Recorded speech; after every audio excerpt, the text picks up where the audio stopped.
بسم الله الرحمن الرحيم لا حول ولا قوة إلا بالله العلي العظيم الحمد لله رب العالمين وصلى الله على سيدنا ونبينا أبي القاسم المصطفى محمد وآله الطيبين الطاهرين لا سيما بقية الله في الأراضين اللهم أخرجني من ظلمات الوهم وأكرمني بنور الفهم اللهم افتح علينا أبواب رحمتك وانشر علينا خزائن علومك برحمتك يا أرحم الراحمين. We continue our study of Hadith 15 about trial and examination and test. So the first chapter is about the meaning of test and result of it, and how Allah subhanahu wa ta'ala does it according to the size and limits of the book. So Imam Khomeini says that human beings, when they are created and when the soul belongs to the body, or soul is created in body, depending on how we philosophically explain it. So we are not talking about birth, we are talking about creation of the soul, because that is our real birth, and the physical birth is when the child is delivered, but our philosophical and real birth is when our soul is created. In any case, we are in that condition even at the time of birth, physical birth, but much so before, very potential. We don't have that much actuality. Little by little, our potentials become actual. For example, when it comes to our knowledge, when we start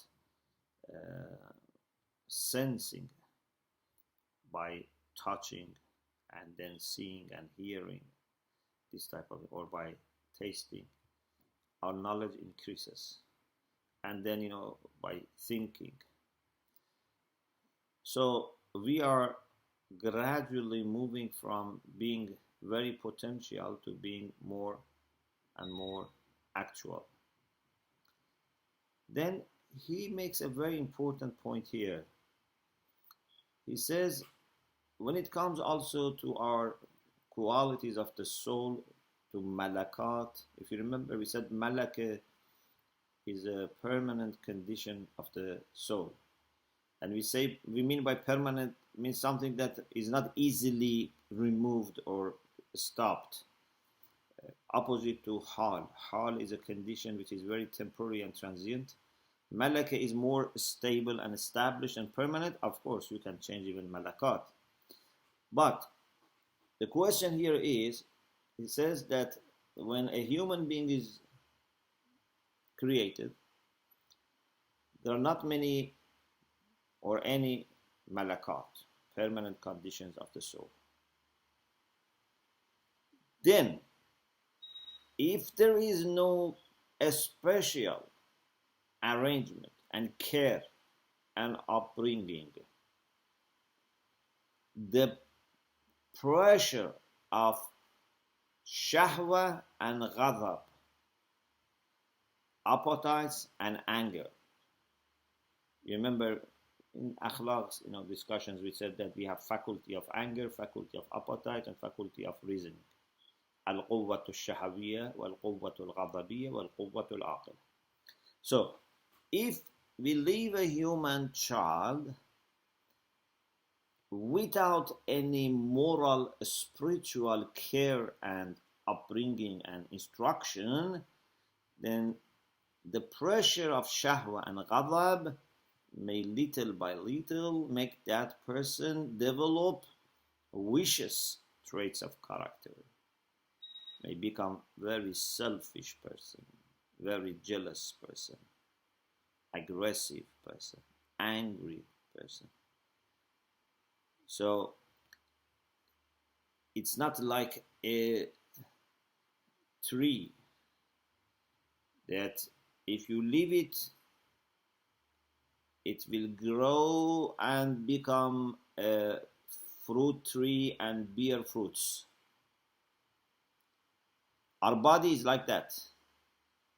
A human body, if you give proper food, oxygen, grows.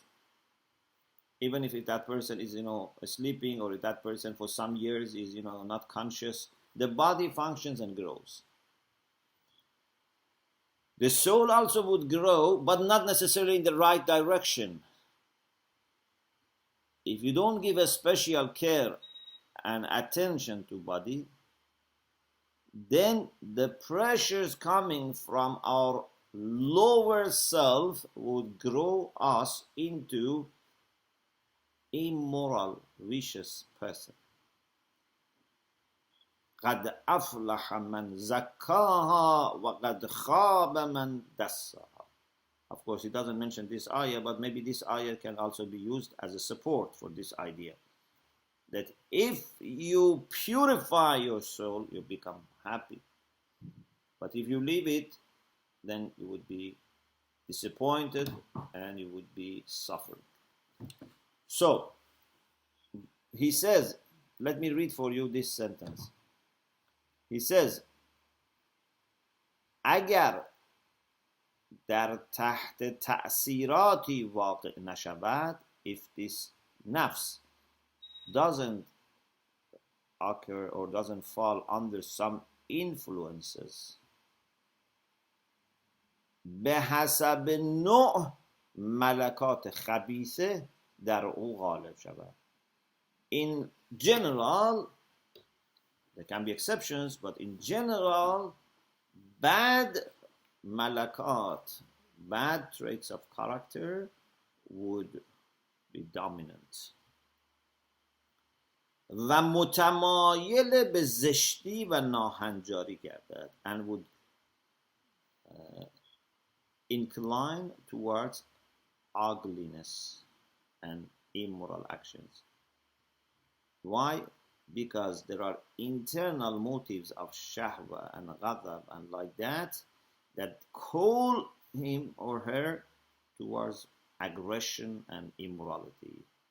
And after following them, soon he becomes haywani bas ajib, becomes an animal which is very strange animal. و شیطانی بی اندازه غریب, and a very strange Satan. But Allah subhanahu wa ta'ala has done something to help us in this process. So he has not left us with our animal faculties and pressures and so on and so forth. He has provided us with aql and revelation, reason and revelation. In addition, of course, to having actually people who are there to train us, we have very good mentors, and that the prophets, imams, and ulama. But these mentors use two major, resources. One is given in the form of aql, one in the form of wahy, revelation, reason and revelation. Now that we have been given these two, then we would need opportunities to use them and add to our virtues. And of course, we may also not use them properly. Either we don't use them or we misuse them. Then instead of adding to our credits, we may lose our credits. Instead of improving, we may actually downgrade ourselves. So this is the meaning of a test. So every time you make a decision or you don't make a decision, every opportunity for a decision, whether you make it or not, it's a test. And this test is not for knowing who is good or who is bad. This test is for making people able to build themselves, to show themselves, to prove themselves, to build themselves. So test is not just for, knowing and having a report. It's for actually making. And in this way, good people and bad people will be distinguished. There is a hadith from Amir al-Mu'minin alayhi salam, بِالْحَقِّهِ لَتُبَلْبَلُنَّ بَلْبَلَهِ وَلَتُغَرْبَلُنَّ غَرْبَلَهِ. You would be, the hadith is وَالَّذِي بَعَثَهُ بِالْحَقِّ. The one by one means he is doing qasam. By the one who has sent the Prophet truthfully, لَتُبَلْبَلُنَّ بَلْبَلَهِ وَلَتُغَرْبَلُنَّ غَرْبَلَهِ. You would be certainly tested and filtered. This is Nahjul Balagha, and according to Faydul Islam, it's Sermon 16. Or in Kafi, Ibn Abi Ya'fur quotes from Imam Sadiq alayhi salam, لا بد للناس من أن يمحصوا ويميزوا ويغربلوا. There is no other way. It's inevitable that people should be purified, should be tested, should be filtered. ويستخرج في الغربال خلق كثير. And when they are filtered, many people drop. Many people would not be able to remain in the category that we want. So many people would be dropped. Or in another hadith, Imam Sadiq alayhi salam said to someone called Mansur, Ya Mansur, Inna hadha al-amr, referring to the faraj of the coming of Imam Mahdi Ajalallah Ta'ala Farajuhu Sharif. Inna hadha al-amr, this affair, la ya'tikum illa ba'da iyas. It doesn't come unless after despair. Means some people will be very much losing their hope. Mu'minin will never lose their hope. It's a test. Are you hopeful or not? وَلَا وَاللَّهِ حَتَّى تُمَيَّزُوا وَلَا وَاللَّهِ حَتَّى تُمَحَّسُوا وَلَا وَاللَّهِ حَتَّى يَشْقَى مَنْ يَشْقَى وَيَسْعَدْ مَنْ يَسْعَدْ. This would not happen unless you are distinguished from each other. You are purified. And those who are good become good. Those who are bad become bad. Means after people really showing their reality, and then would be with the people who have the same reality. Or we have another hadith that Imam Sadiq alayhi salam says, ما من قبض ولا بسط إلا ولله فيه مشيئة وقضاء وابتلاء. Means nothing is opened or closed. Qabd means to close. Bast means to open. Means giving of Allah's grace and favor or not giving. So any opening or closure that happens, it is with Allah's mashiyah, His will is there, His qadha, decree is there, and ibtila, and also His testing. Everything is a test. You can always raise your bar, but if you are not careful, you can at the same time always lose your credits.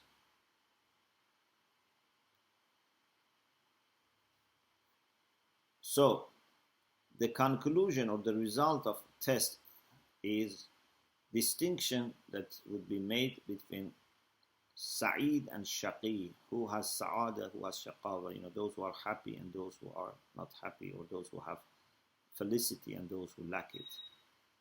And this is at the same time, but not this is the main reason, but at the same time it helps for people to understand what they have done, what type of people they were.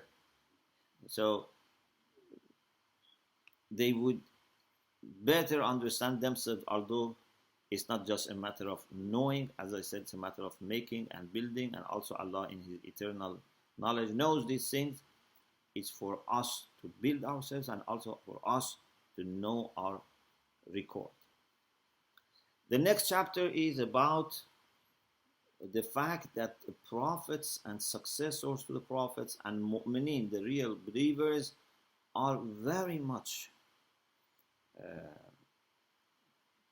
expected to go to trials and tests and suffering, especially suffering. And he says that there are different reasons for this. One reason, he says, is that everything that we do has some impact on us. In some hadith says that, for example, if you do something bad, there would be a dark spot on your heart, or it can be an illuminating spot on your heart if you do something good. So he says, every time that you have something enjoyable, every time that you have a pleasure, a worldly pleasure, this would have an impact on your soul.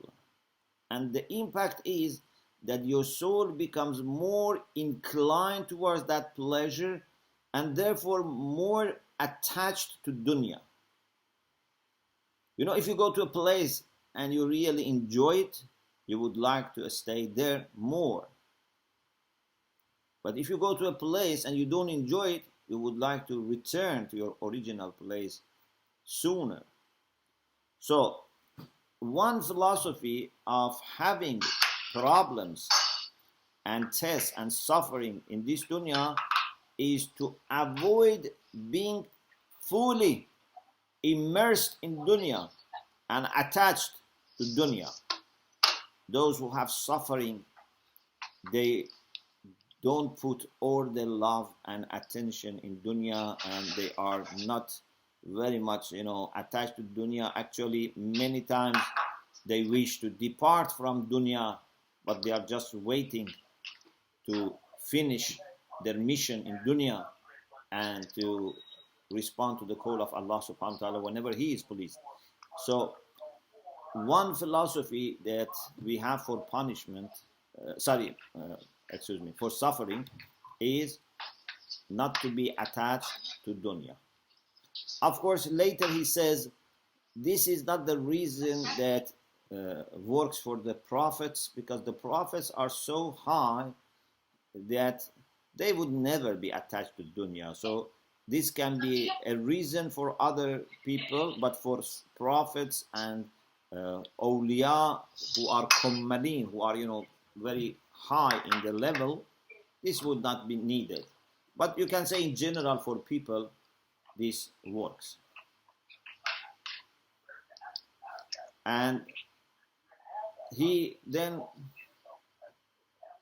quotes also this hadith from Imam Baqir alayhi salam, إِنَّ اللَّهَ لَيَتَعَاهَدُ الْمُؤْمِنَ بِالْبَلَاءِ كَمَا يَتَعَاهَدُ الرَّجُلُ أَهْلَهُ بِالْهِدْيَةِ مِنَ الْغَيْبَةِ وَيَحْمِيهِ الدُّنْيَا كَمَا يَحْمِي الطَّبِيبُ الْمَرِيضِ. Something in this line. Allah subhanahu wa ta'ala, according to this hadith, visits and keeps, giving to a mu'min some calamity.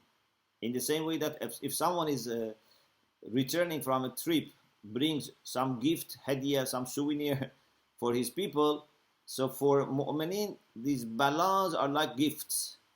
And Allah protects mu'mineen from dunya, like a doctor, a physician that protects his patient from illness. Allah knows that hubbud dunya is ra'su kulli khatiyah, is the root of every mistake. So Allah doesn't let us to be fully attached to dunya through suffering. Of course, this is for mu'min. The people that they are only people of dunya, they have no faith, no interest in akhirah, Allah doesn't that much have care if they have dunya, if they want to enjoy more. Even actually it can reach the point that Allah gives them more just as istidraj, because they kept denying and insisting. So Allah gives them more so that they would be fully enjoying this little time that they have, and this can also add to the problems. Of course, I have explained in some series on Tafsir al-Mizan.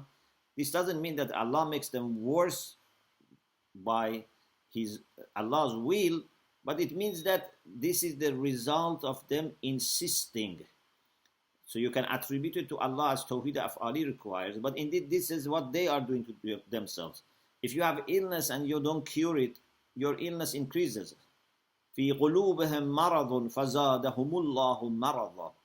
They have illness in their heart and Allah would increase that illness. What does it mean Allah increases that illness? It means that when you don't cure, the illness increases. If there is fire in your building and you don't extinguish the fire, fire will spread to all over the building. So this is the problem with the people that are on the opposite track. But for mu'mineen, Allah tries to protect them from dunya, doesn't give them that much dunya, and also gives them tests and trials and sometimes suffering, because He wants them not to go after dunya and not to put all their attention in dunya. Another thing is that people, when they are tested and they have difficulties, they start praying to Allah subhanahu wa ta'ala, they start remembering Allah subhanahu wa ta'ala, trusting Allah subhanahu wa ta'ala more. But when they are okay, when they are saved, they may forget. So one blessing is that you are in a situation that you feel you must pray and you feel you need Allah subhanahu wa ta'ala. But again, he says this doesn't apply to the prophets, because they are very high and they don't need this. They constantly remember Allah subhanahu wa ta'ala. But for many people this works. Sometimes you see people are not that much religious, but when some of their relatives die, they become very religious. Or when they have difficulty, they become more religious. Rasulullah sallallahu alaihi wasallam himself chose to have simple life, not to enjoy a lot in dunya. He chose poverty. For example, it is said that Jibreel brought the keys. The hadith is this: حبط مع جبرائيل ملك لم يطأ الأرض قط معه مفاتيح خزائن الأرض. With Jibreel, an angel who had never come down came to the earth, to the Prophet, and he had the keys of the treasures of the earth. يا محمد إن ربك يقرأك السلام ويقول هذه مفاتيح خزائن الأرض فإن شئت فكن نبيا عبدا وإن شئت فكن نبيا ملكا. These are the treasures. Allah is sending you salam and says these are the keys of the treasures of the earth. You can choose. You can be Nabi, a prophet and servant. You can be Nabi and Malik, a king. Still you would be prophet. Jibreel, who was there when that angel suggested this, according to this, فَأَشَارَ إِلَيْهِ جِبْرَائِيل أَنْ تَوَاضَعْ يَا مُحَمَّدْ. Jibreel gave some indication to the Prophet and said, be humble. فَقَالَ بَلْ أَكُونُ نَبِيًّا عَبْدًا. He said, I prefer to be prophet and servant. ثُمَّ صَعَدَ إِلَى السَّمَاءِ. Then that prophet ascended to the sky. This is quoted by Sheikh Saduq in his Amali. So, in any case, the Prophet didn't go for dunya, didn't go for power in dunya, even without losing, prophethood. He could have it, but he didn't want it. So, he's already detached from dunya. But for ordinary people, it's very common that if everything is all right, they may take things for granted and they may be attached to dunya.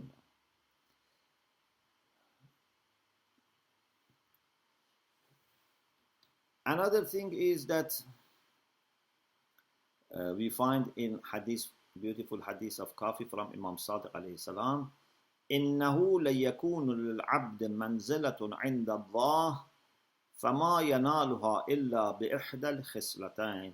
Sometimes a servant has a station with Allah, a rank, but cannot reach it unless with one of the two. إما بذهاب ماله أو ببلية في جسده. Either he has to lose his money or have some suffering in his body. So Imam Khomeini mentions this as the third reason, that one of the reasons for having intense calamities is to get ranks, and there are ranks that are so high that you don't get them unless with this. We have a famous hadith from Imam Hussein alayhi salam that it is according to Allama Majlis in Bihar al-Anwar. Imam Hussein had a dream of the Prophet, and the Prophet kissed between his two eyes and said, بأبي أنت كأني أراك مرملا بدمك بين عصابة من هذه الأمة يرجون شفاعتي. It is as if I see you are covered with your blood in front of a group of people from my ummah that they hope to have my shafa'ah. مَا لَهُمْ عِنْدَ اللَّهِ مِنْ خَلَقٍ. But they have nothing to get from Allah subhanahu wa ta'ala. Then he said, يَا بُنَيَّ إِنَّكَ قَادِمٌ عَلَىٰ أَبِيكَ وَأُمِّكَ وَأَخِيكَ وَهُمْ مُشْتَاقُونَ إِلَيْكَ. Oh my dear son, you would come to your prophet and mother and brother, they are all eagerly waiting for you. وَإِنَّ لَكَ فِي الْجَنَّةِ دَرَجَاتٌ لَا تَنَالُهَا إِلَّا بِالشَّهَادَةِ. And you have some position, ranks in heaven that you cannot have it except with martyrdom. So that martyrdom needed that Imam would be physically also martyred. So Imam Khomeini says, صورت ملکوتی شهادت در راه خدا حاصل نمی شود مگر به وقوع آن در ملک. So in Malakut, Imam Hussein cannot be martyred unless in dunya he was killed. And he says this is the meaning of this hadith, that in order for him to reach that position, he had to go through this process of martyrdom.